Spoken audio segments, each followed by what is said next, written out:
Өте нәзік, дәмді сметанный торттың рецептімен бөлсем. Алдымен сметанамызды алып, осындай матаға салып, 4-5 сағатқа холодильникке салып қойсаңыздар болады. Одан кейін сол уақыт ішінде барлық артық сулар шығады.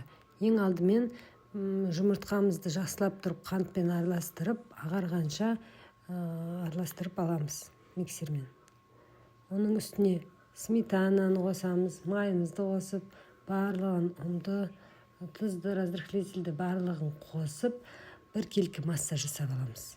Қамырымызды жасап. Ұнымыз електен өткізілген болған дұрыс. Жақсылап тұрып, араластырып, қамырымызды жасап аламыз. Қамырымыз пластилин сияқты жұмсақ, қолға жабыспайтын қамыр болады. Қамырымызды теңдей етіп 8 бөлікке бөліп аламыз. Қамырымыздың әр бөлігін алып, оқтаудың көмегімен жайып аламыз.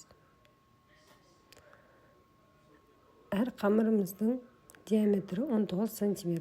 180 градуста 10 минутта пісіріп аламыз. Дайын болған корждарымыздың жан-жағындағы артылған қамырларды блендердің көмегімен езіп, оны әсемдеуге қолданамыз. Енді жаңа холодильникке салынған сметанамыздың міне суы шықты. 4-5 сағат холодильникте тұрғаннан кейін. Енді кремімізге кірісеміз.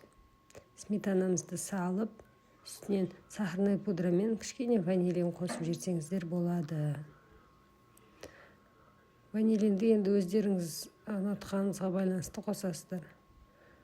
Және де осылай сборка жасаймыз. Өте дәмді, жұмсақ, нәзік торт болып шығады. Қазір кремдерді жағып болғаннан кейін, әсемдеп болғаннан кейін холодильникке 4-5 сағатқа алып қоясыз. Кремінің бәрі сіңіп, өте дәмді торт болады. Ас болсын сіздерге. Сіздермен бірге болған меруерт. Лайк басып, комментарий жазып қойыңыздар. Менімен бірге болыңыздар.